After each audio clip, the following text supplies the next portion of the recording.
Hi guys, welcome back to my channel. Welcome if you are new. My name is Heather. I'm a homeschooling mom of 3 kids, elementary, middle/high school, and high school age. We're going into our 13th year homeschooling this year, which is crazy. Every time I say that, I feel like it's really crazy. If you're not subscribed, I would love for you to hit the subscribe button and the notification bell so you're notified of all of my future videos. Today, I'm going to be kind of talking through how to do a slow start to your homeschool year. So let's get started. When this video goes live, we will have already started our homeschool year. I know it is July. I know, it's July. We are year-round homeschoolers. I did talk about this a little bit in my last homeschool planning video. I will leave a link for that in the description box, just kind of how I'm structuring our year. And we do start usually the second week in July. After the 4th of July, we will start. This year, we started on July 10th, and it is a way for us to ease into the homeschool year. Now, obviously, it is summer in Maine, and I do not want you to think that we are doing school 6 to 8 hours every day. That is not what I mean when I talk about a slow start at all. This year, I'm structuring our year as a 6 weeks on, 1 week off schedule. And so the whole purpose of the first 6-week block of time is for us to ease back into the homeschool year. This gives us a chance to start some of the subjects that take a really long time, specifically Emma's BJU Press, Spanish, and Chemistry. Those are both 180 days of lessons, so we do need to double up some, and starting a little bit earlier just gives us a little bit extra time. So part of the reason that we start early is so that we can ease into the slow start, and part of it is because I also have a big focus on passion projects for my older kids, and I want to give them the space and time they need to work on those projects throughout the year. And so we need to start a little bit earlier and structure our year just a little bit differently. But today I do want to talk more about how to implement your own slow start. There are so many different ways to do a slow start. I've seen several people on YouTube or on homeschool websites will say, don't start your school year on a Monday, start it on a Wednesday. That's similar to what public schools do. Have some back to school traditions, which we definitely have some back to school traditions. So you just want to pick something to start with. Now, I try to pick something that is fun. Oftentimes it is read alouds and discussion. Read alouds can be history read alouds. We use Sunlight curriculum as our base curriculum. And they also have read alouds within that curriculum, or history read alouds, but I typically will start with fun read alouds for my kids. All of my kids, even my high schoolers, love to be read to. They will spend time drawing or doing Legos or some sort of other thing. They actually, I know that some people don't learn well when they're writing, they can't listen, but my kids need to be writing to listen. So it works really well for us. So choose something fun and then choose something that's kind of unfamiliar. And so that's kind of how we're going to be starting our year. So how we're going to work it is we are going to be starting with Emma's Spanish and Chemistry and read alouds. And then for Jack, he is going to be starting Japanese, and he's also going to be doing some of his reading because this year he has a much larger book list of assigned reading than he has had in the past. So I'm going to get him started with his reading. And then my youngest will most likely start with her new math book as well as continue her reading. All of my kids do read every day. It is something that I find incredibly important to do. So everybody always has a book going, whether or not it is one that I have assigned or if it is one of their choosing, but everybody is always reading. Lucy will also be working on her spelling. We are going to be using Spelling UC this year, and that is a new resource that we have not used. Well, I have used it with Emma and Jack. I use it for them in elementary, but Lucy has not used that. And it is primarily to help with her handwriting. It's copywork based spelling, and I really like that program. So if you're interested, I will leave a link for that in the description box. I love that program. It's really, really good copywork based spelling. Yes, so we're going to start with those subjects. It's not going to be, okay, everybody get up at 6 o'clock, do your morning routine, read your Bible, eat breakfast, and get right started with school. It is going to probably be like 10:30. We will sit down all together and I will start reading a book. It's a little challenging for me to find books that appeal to an 8-year-old and a high schooler, but my oldest is actually really good about listening. So I tend to choose books for Lucy, and then everybody just listens. But we'll start with read alouds, then we'll break for lunch, and then we'll do some other schooly type things in the afternoon.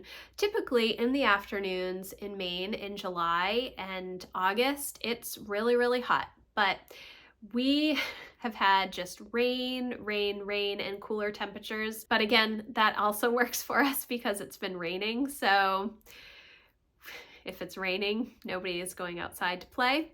So it's something else that they can be working on. Some other things that we will be doing is using our KiwiCo boxes, and we'll also be focusing on our passion projects. I've talked a lot about passion projects over the past several months, I believe. A lot of it is actually over in my membership community, but if you're interested in that, I will leave a link for it in the description box so you can check it out. But I want to make sure that I'm giving my kids enough space to work on their passion projects while also being in constant communication with them about the projects that they're working on so that I can help them to find what the next step ought to be. I'm not obviously well versed in animation or any sort of art type thing, which is my daughter's jam. She loves to write music, she loves to record music, she loves to do animation and design, graphic design, all of that kind of stuff. I'm not really great at that, but I can help her, I can help steer her to the next step. So we'll be doing a lot of that type of work in this first 6-week chunk of time as well. And then my goal is to be fully into our subjects in a good rhythm by the last week in August, which is when the public school kids go back to school. So we will take the 6-week block of time. We'll start with a couple of things, and probably for a couple of weeks, that's what we will do. We won't necessarily do school every single day. We might do school 3 days a week, or we might do school 5 days, but not mom's curriculum 5 days, if you understand what I mean. Because we're still focusing quite a bit on passion projects, and those are kind of my kids' electives for the year, I still am giving them credit for that work, but it's not like, okay, well, you have to do math lesson 4 today. They may be doing something completely different, and that's okay. You don't have to do every single subject every single day. But giving your kids time to familiarize themselves with the new resources, make it fun, set out all of the new books, let them look through things, maybe make some fun snacks, and maybe let them pick a book, even if it's not one that you were planning on starting with. Let them pick some of the resources that they want to start with. That'll give them a little bit more buy-in than something that's completely directed by you. Obviously, if you have little kids, early elementary, it's a little bit more challenging to do that, and that's much more mom directed than child directed, but at that point as well, you're able to spend a lot of time outside in nature. That's another thing that we do, a lot of school outside. If the weather is nice on our deck, we can just move out there and work on things. So you're just going to want to choose a couple of things to start with, maybe some fun things and maybe some new resources. And then after a week or two, when you are more comfortable with those things, add in something else. So we will focus on newer resources at the beginning of our slow start, and then we'll start to move towards more rhythm-based things. So I want to make sure that my kids know, okay, this is the time when we're going to be doing chores. Right now, they kind of do chores whenever they feel like it, but as we get closer to the fall, We solidify the times that they are doing their chores so that they're doing some things early in the morning, mainly like taking care of the chickens, taking care of the dog, getting their breakfast, getting the dishes done, that kind of stuff, than just doing things whenever they want, which is things like vacuuming or dusting or washing the windows or whatever their chore is for the day. Putting that with their morning routine stuff instead of just, oh, whenever you get to it is totally fine. And then we also want to make sure that we're incorporating some family time together. I've talked a lot about how we don't necessarily do a morning basket, and I know a lot of people will do morning time or a morning basket or some sort of time where everybody comes together. That's not something that we've done as much lately because my youngest is just not interested. Um, and that's totally okay. I think that it's totally fine to have separate time for younger kids and older kids. My older kids, I will get together and work with them separately. I work with Lucy first thing in the morning. My goal with Lucy is to really be with her language arts and math as quickly as I can, get her into that rhythm, because doing those 3 R's are the most important thing for her at the age that she is.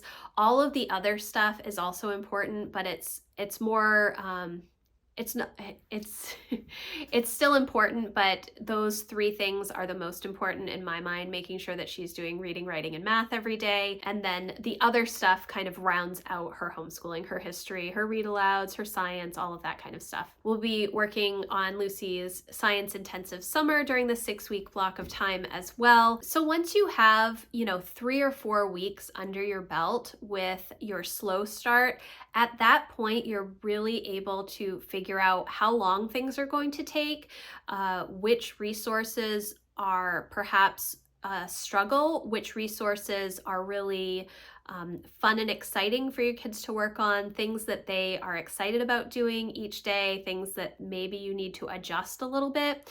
And that gives you some room to make adjustments during your first monthly reset after you've started your homeschool year.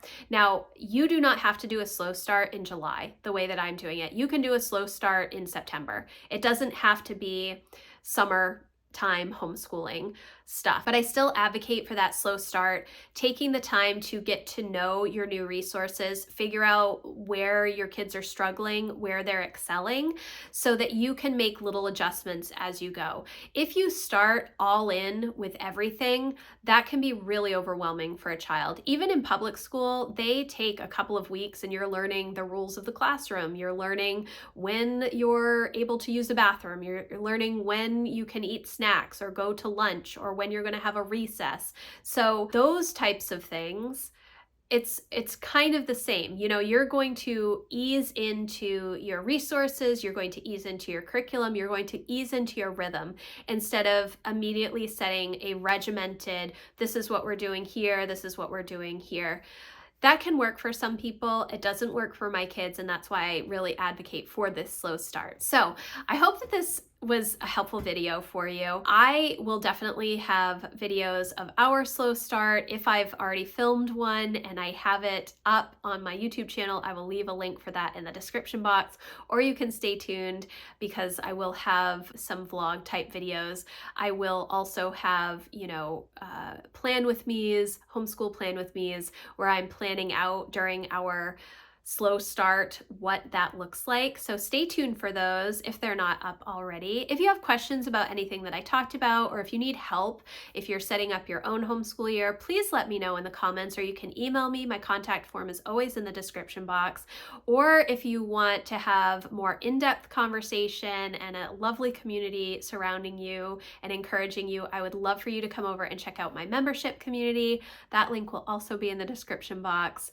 Thank you again so much for watching. If you like this video, please give it a thumbs up, and I will see you in the next one. Thanks, guys. Bye.